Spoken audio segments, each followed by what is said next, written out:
The sun over Calico Ridge scorched like the eye of a god that had long since stopped caring. Dust curled up in devils between wooden storefronts and weathered boots, settling into the throats of cattlemen and drifters who gathered like vultures around the courthouse square. At the center of it all stood a rough-hewn platform, a stage for cruelty masquerading as commerce. There, shackled and barefoot, knelt a girl who should have been resting in a bed, not baking on a platform like meat. Her name was Lila Wren, but no one asked. Her dress hung in tatters, soaked in rust-colored stains that hadn't yet dried. In her arms, a newborn whimpered, eyes still shut against a world already unkind. An iron cuff dug deep into her ankle, chained to a post like she were stock. "Step right up," barked the auctioneer. His black vest stretched over a gut built on sin grin wide as the plains. "2 for 1 deal, boys. Womb still warm and the little one squalls just fine." Laughter rose like steam off blood-soaked boards. "Still bleeding hell, she's fresh." Someone spat. Cole Harlan stood near the back of the crowd, his hat pulled low, the brim shadowing eyes that had seen too much. A duster hung from his shoulders like the night itself. He watched the scene unfold with a stillness that didn't come from peace but from something forged in fire. The bidding started low. A ranch hand barked 70. A trapper in a patched coat muttered 90. The price climbed, 150. Someone roared. The baby began to cry. Lila didn't move, her eyes fixed to the boards beneath her, lips pressed to her child's forehead in a silence louder than screams. Then it came, 300, the voice cut like a knife through cattle hide. Still, deep, final. Marshal Gideon Holt turned his head toward the sound. Dressed in gray with a silver badge dull from disuse, Holt had orchestrated the auction under legal pretense. His eyes found Cole and narrowed. "What's your intent with the merchandise, stranger?" Cole stepped forward, boots heavy on dry wood. "To give her a bed and let her sleep." "You pay $300 for a nap," another man jeered. Cole didn't blink. His hand rested near his hip just above the iron. "No more bids," he said. The crowd hushed. The auctioneer swallowed his grin. "Sold." Lila didn't look up until she heard metal scrape. Cole's knife had cut the chain clean. He knelt, offered his hand. She didn't take it. "What do you want from me?" she asked, voice like gravel and wind. Cole stood. "A horse ride, then sleep. We'll talk after." Behind him, Marshal Holt chewed on the inside of his cheek, already calculating the papers he'd need to reclaim what he just lost. But Cole didn't look back. He walked beside the girl, quiet and slow. The baby squirmed. Lila winced as she rose. Blood marked the planks behind her where she knelt, but when she stepped down, she was no longer alone. The crowd watched, but no one followed. They rode in silence. The sun bled into the hills as they left town, and behind them the square returned to business as usual, buying, selling, forgetting. But Lila remembered. So did Cole. And far behind, Marshal Gideon Holt stared after them, the law on his chest and a grudge beginning to burn in his gut. What did you think of Lila's courage in that moment? Like and comment below to share your thoughts. The trail wound long and quiet through land too wide for comfort. Shadows stretched thin as twilight bled into night, and still Cole said nothing. He rode slightly ahead, not once looking back save to check if her horse kept pace. Lila's hands trembled around the reins, not from weakness, though she had little strength left, but from what she didn't yet understand. Every kindness felt like a trap. When they reached the ranch, night had fully fallen. Cole dismounted first, led her horse by the bridle around back. Past the barn and a weathered corral stood a small cabin. One room squat and plain, but the chimney curled smoke into the cold night. "This is yours," he said, opening the door with the ease of someone who had fixed every hinge by hand. "For now." She stepped inside. The cot held clean sheets, The stove held coals still glowing.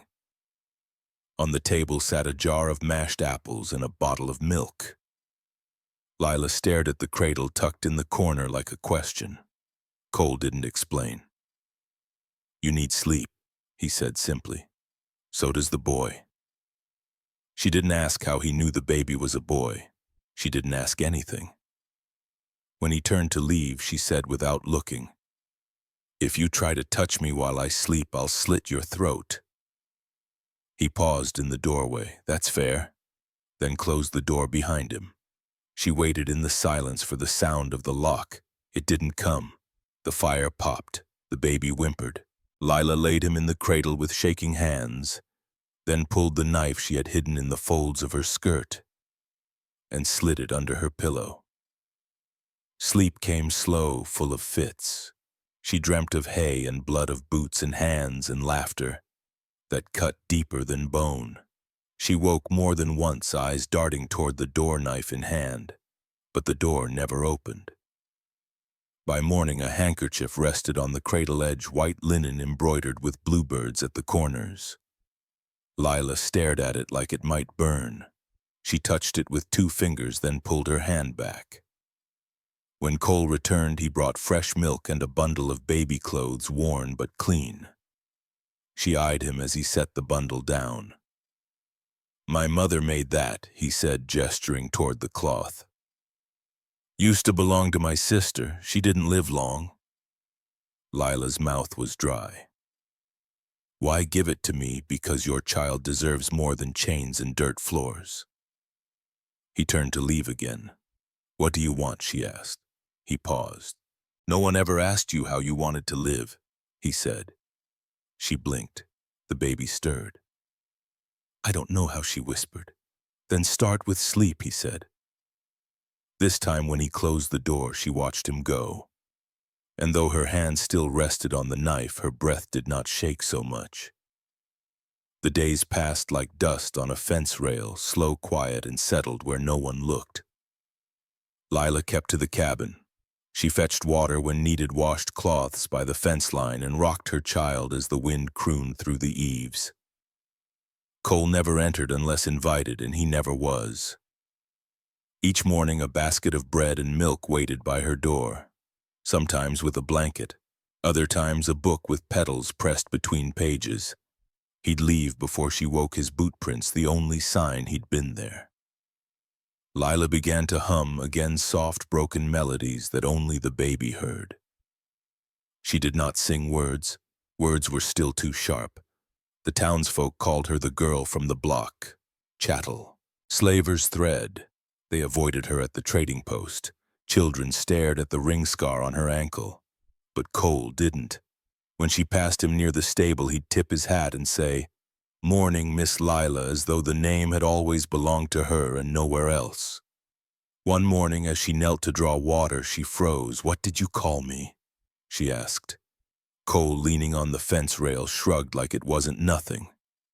"Your name, I reckon. No one's ever said it like that." "That seems wrong," he replied and walked off. Trust, like seed in hard ground, cracked slowly. Lila left the door open once. Then again, she started mending shirts Cole left in a bundle near the porch. No word, no ask, just thread and time. The baby, whom she now called Jonah, though not aloud, grew rounder, stronger. His cries held weight. His eyes stayed open longer. She watched the world through him. Cole returned from town one evening with a tin whistle for the boy and a small silver comb. He didn't explain either. Lila didn't ask. Then thunder rolled, not from the clouds, but from hooves. 4 riders crested the ridge coats, long dusters flared. One had laughed at the auction. Lila remembered his boots. She was inside when the gate clanged. Cole stepped out of the barn, shotgun already in hand. Evening, the lead rider drawled, teeth yellow beneath his grin. "We're here for what's ours." "She ain't property," Cole said. "Flesh warrant registry says different. Marshal Holt got the contracts. She left before they cleared." "She bled through the floorboards," Cole replied. "I paid." That makes her free, not by law. Cole stepped forward. At this ranch property, don't breathe. That girl's got lungs and a name. A rider's hand ghosted his belt. Cole's voice dropped. You drawing silence. The leader spat in the dirt. Not worth it. He turned. The others followed. Dust rose and faded. Lila stepped out from behind the stable holding the child tight. You could have been killed, she said. So could you. They'll come back. Cole didn't answer. He just looked at her slow and soft. If you want to be called something else, he said. I'll try. She shook her head. No, it was never the name I hated. Just the way it was said. She looked him in the eye, then firm for the first time. Lila Wren. Cole tipped his hat. Pleased to meet you, proper Miss Wren. What do you think of Cole's stand for Lila like and comment to let us know? That night, Lila lit the stove herself, boiled water, fed Jonah with steady hands. And when she lay in bed, she didn't reach for the knife. The dark still came, but it came quieter. Spring held off that year. The ground stayed hard and the wind never stopped its low wailing across the ridge. Lila worked alongside Cole, now mending fences, milking goats, stringing herbs from the rafters. She tied Jonah to her back with a strip of old cotton and moved like someone who intended to stay. The townsfolk still whispered, still crossed the street when she passed, but her hands grew calloused and her back straighter. She laughed sometimes low and sudden like thunder too far to fear. Then Cole came home from the trading post with tight shoulders and a flint in his jaw. Marshal Holt asked about you, he said that night. Told me the auction was being reviewed. Claimed it wasn't sanctioned proper. Lila paused bread dough on her fingers. What does that mean? Cole leaned on the counter. Means they want you back. Or the money. She didn't flinch. Let them come. Cole met her eyes. I think they will. The next week passed slow. Cole repaired the barn roof. Lila cleaned out the storage shed. Neither said it aloud, but the whole ranch seemed to brace itself. Even the sky felt tighter. It was noon when the riders returned this time with papers in hand and law on their lips. Marshal Gideon Holt led them. His silver badge gleamed polished special for the moment. Behind him rode 3 others, including the man with the yellow teeth. Holt dismounted, boots thudding like verdicts. He didn't knock. He called out, Cole Harlan, step outside. Cole did, coat open, hands at his sides. This woman Holt began waving a folded contract was bought under fraudulent terms. Auctioneers lacked proper authority, which makes your payment null, which makes her a human being, Cole interrupted. Holt sneered. Don't play righteous. You bought her same as anyone else. I gave her a place to sleep. That don't make me her owner. Holt stepped closer. You owe me $300 or she comes with us.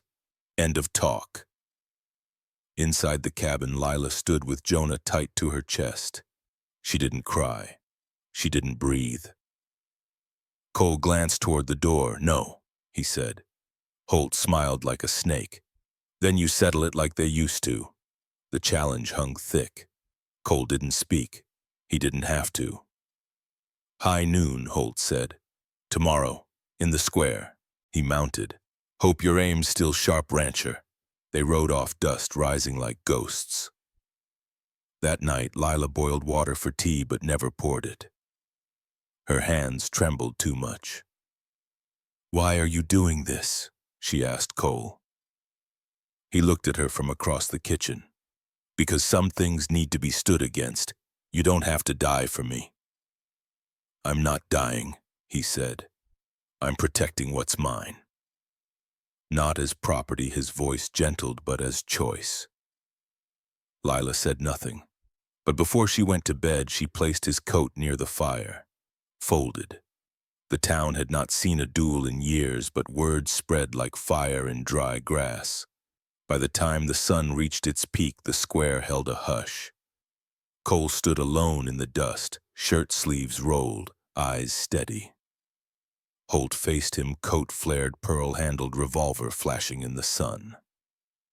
He licked his lips, eyes twitching with something desperate. The sheriff counted 3, 2. Both guns fired. Holt missed. Cole didn't. The bullet took Holt clean through the shoulder. He screamed, dropped the gun, fell into dirt. The crowd didn't cheer. They didn't speak. Cole reloaded without hurry, walked forward, stood over him. "Men don't own people," he said, "and I don't shoot to prove I can." Then he walked away. That night Lila collapsed. Fever took her like a firestorm. Cole caught her before she hit the ground, carried her to the cot, laid Jonah beside her. 3 nights he didn't sleep. Rocked the baby, bathed her face, boiled water, whispered nonsense into the dark. On the 4th morning she opened her eyes. Cole was asleep on the floor, Jonah curled against his chest. "Why didn't you send me away?" she rasped. He stirred, slow and aching. "Because you were already home." Her hand found his. She didn't say thank you. She didn't have to. Spring came late and sudden, like a held breath finally let go. The frost vanished from the windows. The creek behind the barn trickled loud enough to be heard in dreams. Lila rose before the rooster now. Jonah tied firm to her back, moving through morning chores like she'd always known how. She no longer watched shadows. She no longer flinched at thunder. Her hands were sure, her shoulders set. Cole brought her books, sometimes left them by the door. He never asked if she read them, but one night she sat beside the fire lips, moving silently over pages filled with names of plants that healed. She folded the corners of her favorites. One afternoon, after pulling weeds near the barn, she looked up to find Cole watching her. "You don't have to work," he said, voice gentle. "I don't want to sleep forever," she replied. He leaned on the post nearby, watching the dust gather on her sleeves. "My sister's name was Clara." He said the words slow, like rocks being moved. Lila looked up. She was 12. "A man promised my father she'd get schooling out east, said he'd send letters, said he'd send money. He didn't." She waited. "I tracked her trail 3 years too late. All I found was a drawer with her necklace inside. Nothing else. Not a name. Not a grave." He didn't cry. Lila walked over, stood beside him. She didn't speak, but the silence that passed between them was heavy with shared things they hadn't yet said aloud. That week a ladder gave out under Cole's boot. He crashed hard, split open his forearm on the stable rail. Lila ran to him, pulled him upright, half dragging him to the porch. "You're supposed to be smarter than this," she muttered, voice shaking. "Not today." He grunted, jaw tight with pain. She boiled water, fetched cloth, stitched his arm with a trembling hand and a steady will. Cole didn't flinch. He watched her, really watched her for the first time without armor. "You're not afraid," he said. "I am," she whispered. "Just not of you." When the thread was tied and the blood stopped, she pressed her hand over his heart. Felt the beat there, quiet, steady. "If I can't trust men," she said, barely audible, "I still want to trust you." He didn't speak, just looked at her like her name was sacred. That night he found a note beside his plate, 6 words, small and certain. "Thank you for not giving up." He folded it once, tucked it into his pocket like it might steady him later. In the weeks that followed, Lila stopped asking if she belonged. She just began acting like she did. The back room got cleared out. Cole replaced the roof. Lila swept the dust from corners older than war. She hung dried lavender by the windows. Then the first girl arrived. No more than 16. Barefoot. Silent. clutching a threadbare bag and a Bible too worn to read. Lila opened the door, said nothing, just gestured inside. The girl slept for 14 hours. When she woke, there was tea and bread and Lila by the fire sewing buttons. More came, one with a bruised lip and a baby wrapped in flour sack cloth, another who wouldn't speak but kept every door open behind her. Lila didn't ask questions. She just gave them names. By midsummer, the room held 3 beds, a crib, and laughter. Quiet laughter, but real. The kind that only comes after ruin. Cole built a second wash line, extended the fence, carved new names into the side of the cabin beneath the porch beam. One morning, Lila found a bundle at the barn door, a baby swaddled in blue gingham still damp from birth. No note, just a name written in charcoal on a tobacco slip, Nora. Lila picked her up, held her against her chest. "She's going to be warm," she said. "She's going to sleep inside." Cole found her there an hour later, still sitting in the dirt with Nora in her arms. She didn't cry, not then. That night, Lila fed 2 children, bathed them both, rocked one to sleep while the other gripped her dress. Cole stood by the stove drying dishes. "I don't have a ring," he said. "Don't have much land either, but I've got a name, if you ever want it." Lila looked at him long and quiet. "You don't have to give me anything," she said. "I want to." She crossed the room, placed a hand against his chest. "I was sold once," she whispered. "This time I choose." He leaned in, forehead to hers. "So that a yes?" She nodded, but not just to live, to build something that stays. Behind them, both children slept. The fire burned low. Outside, the wind didn't howl, it hummed. The trail was dry again, the wind kicking up grit like it wanted to blind the past. But Cole saw them coming long before the knock. 4 riders, one in a silver-trimmed coat, rings on every finger, his voice smooth like snake oil but twice as venomous. "Miss Wren," he called from the gate, drawling like they were old friends. "You've been mighty hard to find." Cole stepped between him and the cabin before Lila even reached the door. "She's not yours," Cole said. "She is by contract," the man countered, pulling a folded paper from inside his coat. "Purchased in Calico Ridge, March 3rd. Auction's invalid, but the flesh registry still recognizes her as unpaid property. She bled out giving birth on that platform," Cole said. "There's no fairness in that. I'm not here to argue morality. You want to keep her, pay what she's worth, $300 plus fees, or she comes back with me." Inside, Lila stood with Nora in her arms. Her pulse pounded so loud she couldn't hear the wind. Cole didn't flinch. "No," the man grinned. "Then you'll settle it the old way." The duel drew a crowd, again. This time folks lined the main street not out of curiosity, but because something had shifted. People remembered the first time, remembered the man who'd bought a girl only to give her back her name. Lila stood behind the mercantile's edge, Jonah clutching her skirt, Nora bundled tight to her chest. The man with the rings flexed his fingers over a pearl-handled pistol. Cole rolled his shoulders, adjusted his hat. The sheriff raised his hand. 3. The man fired first, too quick, too high. Cole waited calm, steady, and put one bullet clean through his leg. The man crumpled with a howl. His pistol skittered across the dust. Cole walked forward slow, stooped, picked up the contract from where it had fallen. "Men who trade in names," he said, voice like gravel, "don't get to keep their own." He tore the paper in half, dropped it on the man's chest, turned, and walked home. The fever broke for good that week. Lila began smiling more easily. The girls in the back room painted the shutters sky blue. Jonah learned to say ma. They planted onions, patched the hen coop, bartered preserves for lumber. Then one evening, Lila stood by the fence with Nora and looked out at the far ridge. "There are others," she said softly. Cole didn't ask what she meant.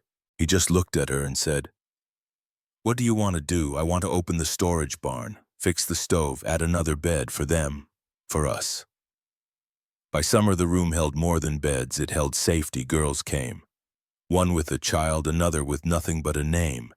They learned to cook, to ride, to speak without apology. Lila taught them how to mend clothes, how to boil water with rosemary, how to protect each other without needing to be hard.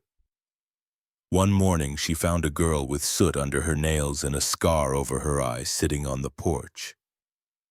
"You here to rest or to stay?" Lila asked. The girl didn't know. "That's fine," Lila said. "Stay until you do." The girl did. Marshal Holt returned once more, riding alone, hat low, shirt clean. He stood at the gate, didn't cross it. "I'm not here to fight," he called. Cole stepped out of the barn, hay on his sleeves. "You sure?" Holt raised both hands. "The registry lost the claim. New governor revoked it last month. I figured you'd want the paper." He held out a folded notice. Cole didn't take it. Lila stepped forward instead. She opened it, read it, looked up at Holt. "You knew it was wrong," she said. He didn't deny it. "You just didn't care." Holt looked down. "I did what the law said. Then the law was wrong." She turned, walked back toward the house. Holt left without another word. That fall, Cole and Lila married under the arbor behind the cabin. No preacher, no crowd. Just the girls, barefoot in dresses they stitched themselves. Jonah carried the ring on a string around his neck. Lila took Cole's name, not because it completed her, but because it reflected who she chose to be. They carved Harlan Homestead into a sign over the porch, and under it in smaller letters, "Rest here." Not every girl stayed. Some moved on. Some never spoke much, but all left with something they hadn't come with a name. A bed, a story that was theirs alone. At night, Lila wrote by lantern light in a weathered journal. One page read, "This is a place where women sleep without fear." One morning, Ember, now walking, talking, wide-eyed with questions, found the scar around her mother's ankle. "What's that?" she asked, tracing it with small fingers. Lila paused. "That was a lock, put on me by someone who forgot I was a person." Ember frowned. "That was stupid." Lila smiled. "Yes, baby, it was." Ember pressed her hand to her mother's cheek. "No one's gonna lock you again." "No," Lila whispered. "Not ever again." One night, under a sky full of stars so bright it made the dark feel softer, Cole asked, "You ever think about that auction?" Lila nodded. "Not like before." "How's that?" "I used to hear the crowd when I closed my eyes. Now I hear Ember laugh instead." Cole reached for her hand. "I love you," he said. She leaned into him. "I know." And beneath that sky, in a land once ruled by lawless men and forgotten names, love held its ground. Not loud, not fast, but real. And real was enough. 2 years later, the Harlan homestead didn't look richer, just fuller. The vegetable rows curved wide now, looping around playpens and shaded benches built from salvaged wood. The barn had been painted a soft red. 2 bunkhouses stood behind the main cabin, one for sleeping, one for stories. Girls came and went. Some stayed a season, some stayed forever. No one was ever asked to explain why.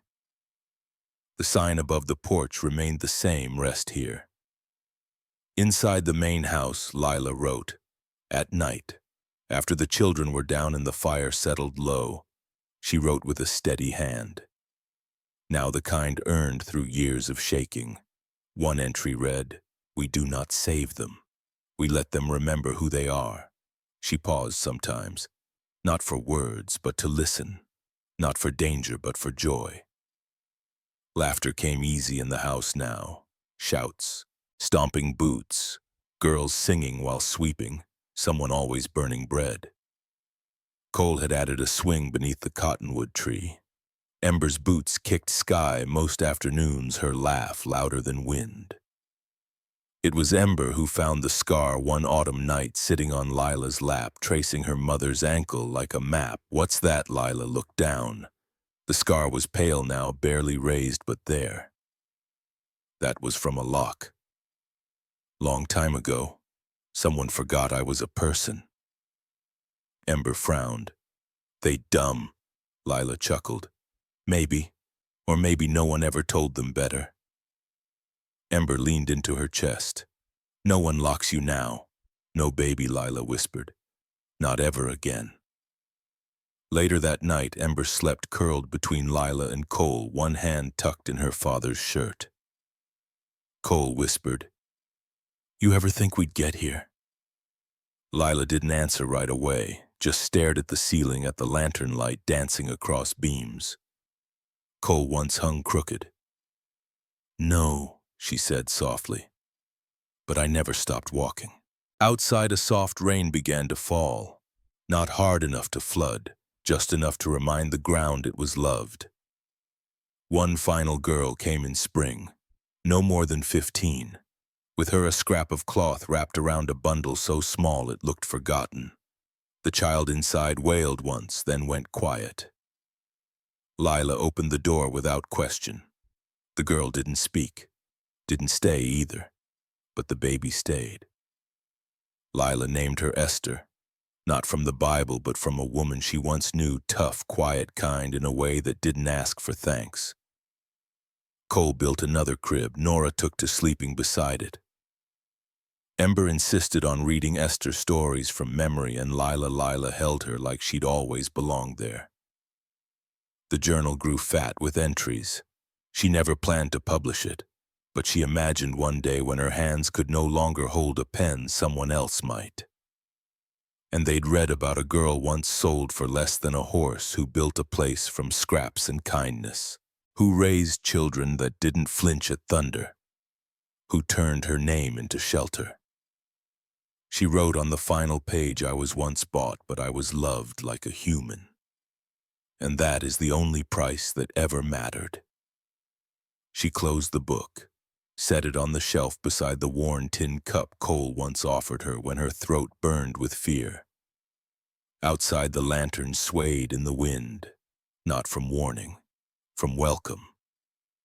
A knock came at the gate. Lila rose to answer it, not to fight, to open. The story of Lila Wren and Cole Harlan in Calico Ridge imparts profound life lessons about resilience, compassion, and the power of choice. Lila's journey from a dehumanized auction block to building a sanctuary for others underscores the strength found in reclaiming one's identity and dignity. Cole's unwavering stand against injustice highlights the importance of standing up for what's right, even at personal risk. Their story teaches us that kindness can heal deep wounds. Trust can be rebuilt through patience, and a home is not just a place, but a choice to nurture hope. It reminds us to value humanity over systems and to create spaces where others can heal and thrive. Ultimately, it's a testament to love's quiet strength in overcoming cruelty. If this story moved you, share, subscribe, and leave a comment to join the conversation.